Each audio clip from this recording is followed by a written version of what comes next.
Hey, we're back on the second episode of Center Stage, and this is Dale Corpus from eXp Realty. So on Center Stage, I do real estate interviews from real estate professionals, real estate experts, and both active and passive real estate investors. So if you have an interest in real estate or real estate investing, you're at the right spot. So the focus on this second episode is to highlight one of my agents in my eXp group, specifically Elizabeth Lee. But here's the interesting twist. We're not interviewing Elizabeth as a top producing realtor. We're interviewing her and picking her brain as a successful real estate investor.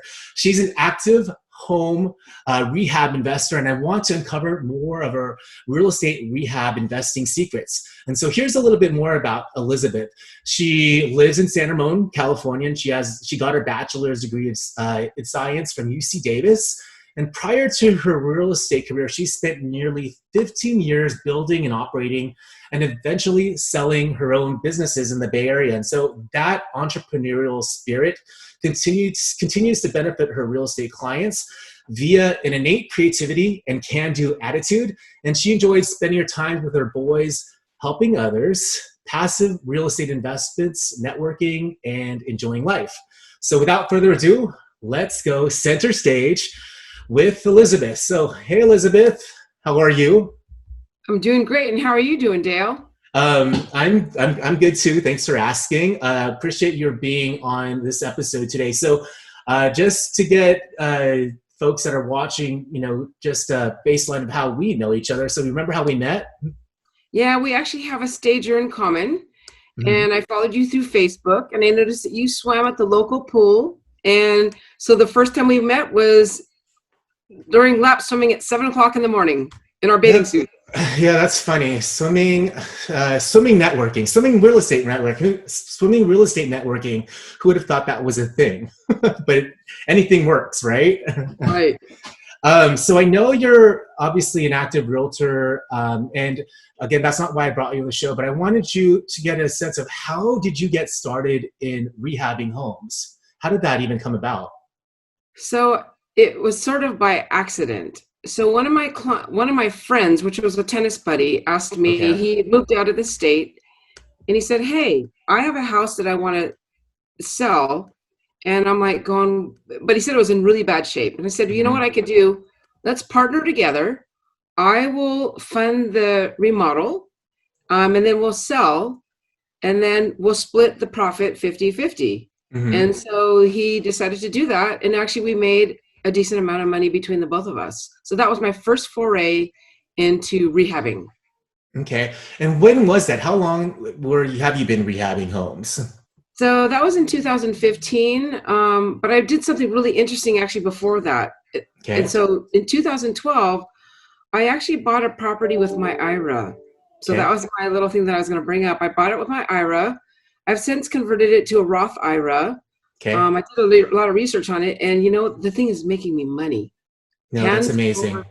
And they say that money doesn't go on trees; it grows on trees. No, that's amazing that you bring up that topic, and that wasn't, that's not the focus of this topic. But so you're using a self-directed IRA, and it's interesting because I use a self-directed IRA, and I use it to invest in mortgage notes and real estate syndications as well. But that's a different topic. But one thing I did want to mention about that self-directed IRA is that it needs to be a special self-directed IRA. It's not something you could go to like Bank of America or Fidelity, and use one of their IRAs for, right? Right. I personally use Equity Trust. So yeah, so that makes sense. And I have a different one as well, but we're going to see that for a different topic. But I'm glad that you brought that up. I wanted to go back to the rehab part. So are there specific types of properties that you look at and areas? I mean, where are you doing these? So it's not specific. It's not any specific areas. The properties just sort of land in my lap in very weird instances.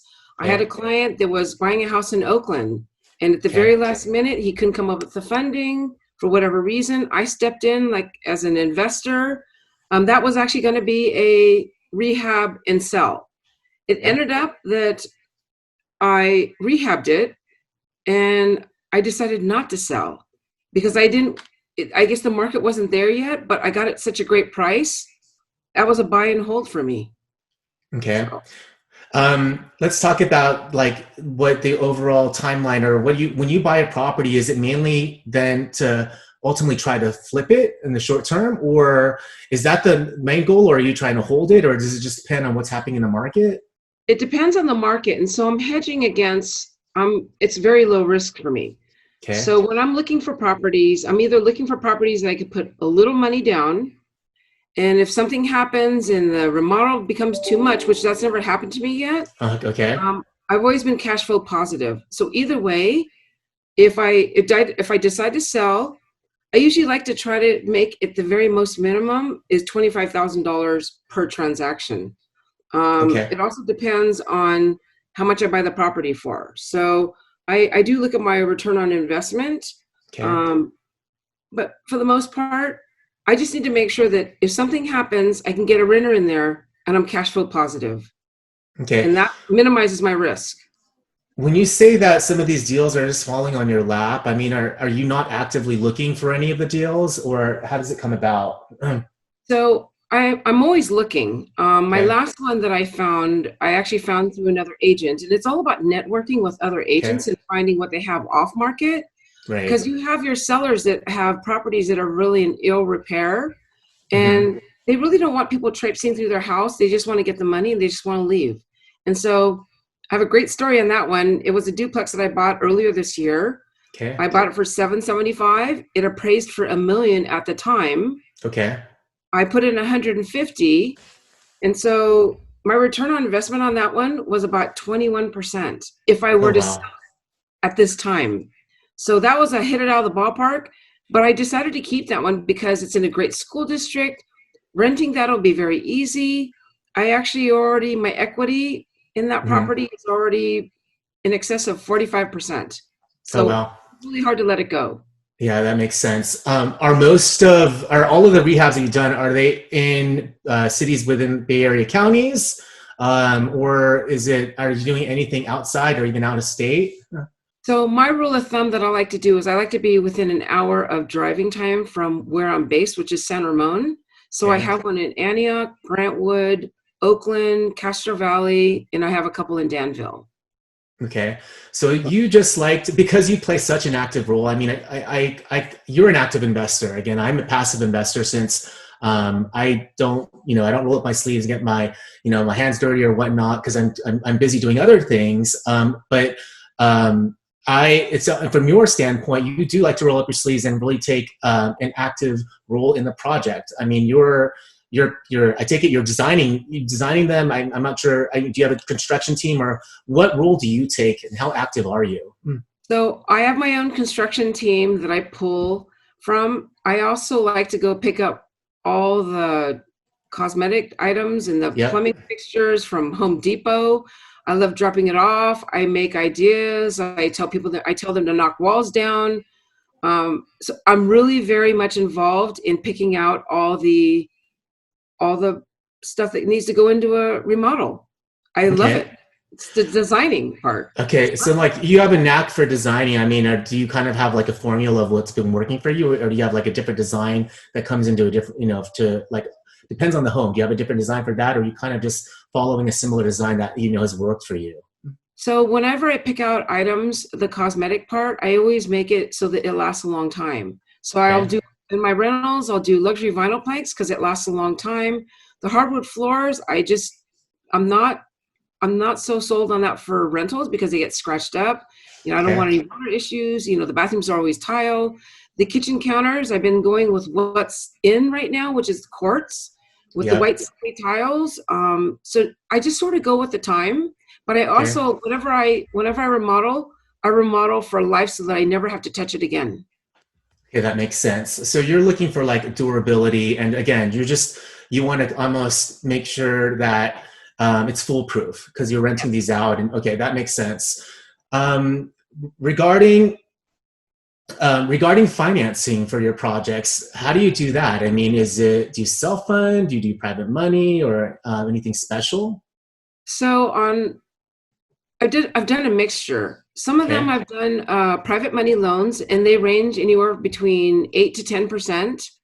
And then what I'll do is if I'm going to hold on to it, I will refinance out of it.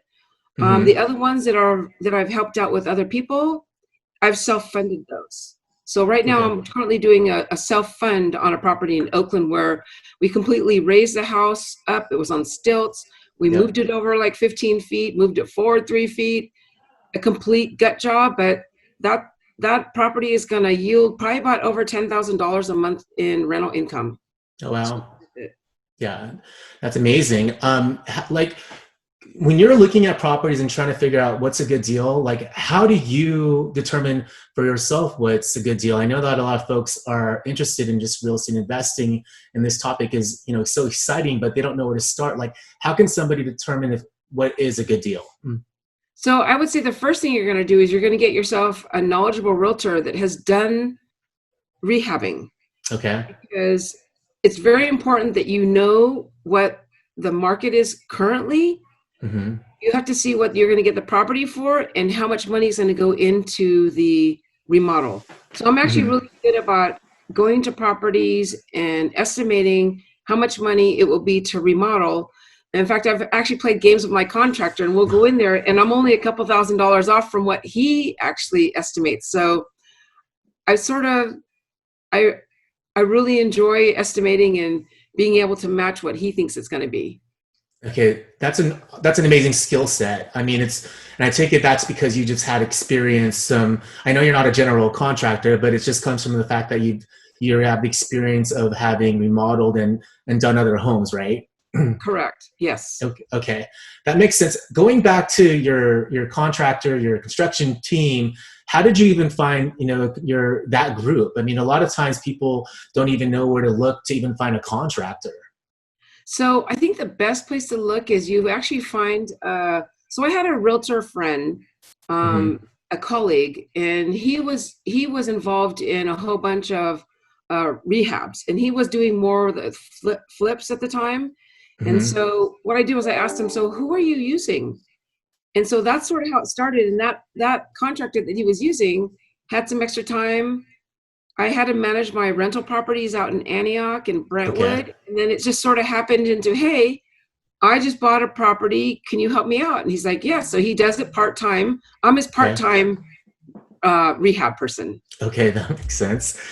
So the nice thing is, it works out for you because you're working with somebody that's been doing this like on a mass scale for other folks. And he's just doing this on the side for you. So for him, these are kind of easy jobs, right? Right. He comes out after his major work. They'll come out at like 4 or 5 o'clock in the evening, and they'll stay till like 7 or 8 or 9. And he'll bring like a crew of 7 people. So at my sites, all of a sudden you see all these white trucks come up. They all get out. They bang it all out, and then they leave, and they come back the next day. Yeah. So, when you're doing your projects, again, you're a rehabber. So what you're doing is you're adding value. You're doing like value add plays. What would you say are there certain things in the home that add more value than others? Like, what are the top few things that you consider adding the most value when you're doing a project? So it depends if I'm going to sell it, depends if I'm going to hold it. So I find that, depending on that, if I'm going to sell it, I'm going to add all the bells and whistles. I'm going to add crown molding. Okay. It's going to just be nicer products that go into the home. So you're upgrading the finishes, and what about the kitchens and all that? Is like, how important are upgrading the kitchens or even the bathrooms? So the kitchens and the bathrooms are the main focal points for me, and then the flooring, and then just the finishings. Do you go as far as expanding on the home or, adding more square footage at all? So this is one of the things I've been looking into right now because it's so hard to find good properties. Like going into Castro Valley, buying a 2-bedroom, 1 bath, which I know that those sell in the $750,000 range. But if I were to add another bedroom and a bath and enlarge the home by a little bit, by only maybe 500 square feet, I actually had a client that wanted to do that. It was going to cost $80,000. And so the cost for him to add on, if he had turned around and sold it, he would have made about $50,000 just doing that. Wow. So it's almost worth it to buy a 2-bedroom, 1 bath home, make it be a 3 and 2, add a little bit more square footage to it, and you can resell it at a higher rate. Regarding the topic of adding square footage, I wanted to talk to you about the idea of an ADU, because that's a popular term right now in the real estate industry. And so for those of you that don't know what an ADU is, it stands for an accessory dwelling unit. And it's like a second structure on the lot. It's almost like a second home. A nice thing about them is they can actually be rented out too. So have you ever incorporated any ADU concepts into your projects, or do you think that's a good idea in the Bay Area? I think it's a fantastic idea, because what it does is it allows you to offset some of your mortgage payments, and it allows you to save more money so that you can go buy another investment property. So I love that idea. I mean, I've told one of my clients, I said, why don't you live above the garage, rent out your major house, sell it, don't sell the property, and then move out of there. Once you have enough money to save up, buy your next property that you want to move into. Now you have 2 rental properties under your belt. So it's a fantastic idea, these ADUs. There are also a lot of rules and regulations regarding the size of the ADU. There's setbacks. So you have to really watch out from city to city what the rules are regarding setbacks on the back side, the back part of your lot, the side of your lot, and the front of your lot. Okay, that makes sense. For folks that want to get into real estate investing and be more of an active investor like you in the Bay Area, as a realtor, do you ever help clients like that and do similar things to what you are doing? I actually do. I help my clients find properties. I help them set them up so they can rent it out if they want to do a buy and a hold. I pretty much teach them everything so that they're self-sufficient and they don't need to hire a management company. And so it's more money in their pocket. Okay, got it. And the nice thing is that you're also even opening up your resources and your network for them as well, I take it, right? Yeah, so a lot of my clients actually use my contractor, and they love my contractor so much because he's so reasonable. So okay. I wanted to ask you, are any rehab horror stories or anything like that you're willing to share? Well, one of them that I did, which I still made money on, was the seller didn't tell me about the sewer lateral. So we had to put in a new sewer lateral. The grading wasn't right on the left side of the house. We had to redo that. So instead of making $50,000 on that deal, we made $25,000 each on that deal. So that's not really a horror story, but it's one of those things where you have to make sure that you have enough money for your contingency, the things that pop up. Okay. And something always does pop up, I take it. It's like nothing goes exactly the way you think it's going to go. Am I right? Well, actually, my first one went really well. That was an anomaly. Well, you didn't get scared to do your next one. That was good. No. That's amazing. So I want to ask you then, specifically for the Bay Area market, for doing rehabs, what's your opinion on the market right now? Do you think that someone that wants to do a rehab even now, as COVID has made Bay Area real estate, especially in the East Bay, a lot hotter? Like, what do you think of that? Can somebody still turn a profit in doing a rehab? You know, it's really hard now because you're dealing with COVID, but the other part is that you're dealing with a lot of these shows on TV where they're rehabbing, and you can still do that in other parts of the country, but unfortunately, California is really difficult.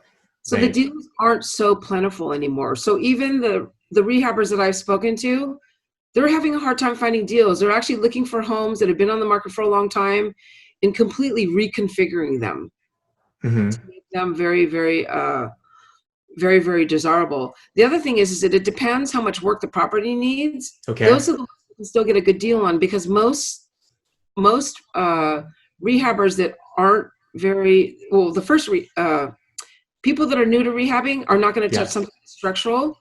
I've gotten to the point now where I did touch something structural. It was a brick foundation, and for us to move a building, that's huge. But now that I've done it, it seems like I can do anything now. Okay, so that's amazing. Yeah. Most people, when they hear the word foundation and that, that they need to touch it and whatnot, they're thinking, how much money is that going to cost? And they'll shy away from it. But you have that under your belt right now. So that sounds like it's something, it's nothing to you, right? Do you ever work with partners when you're doing any of your rehabs? Actually, so I do. And my partners tend to be the homeowners. So I've done that with a couple of homeowners, and it works really, really well because they don't have the money, number one, to rehab. And the fact that I step in and help them do the rehab, it shows when we sell the property. So they love that. What do you think it takes to be a successful rehabber? What qualities, what skill sets, or what comes to mind? Well, you have to be a little bit of a risk taker, but I think I try to minimize my risk so that my deals don't go sideways. I'm very, very conservative with the properties that I purchase to make sure that nothing goes sideways. Are you currently working on any rehabs right now? I am. It's the one in Oakland where we moved the building.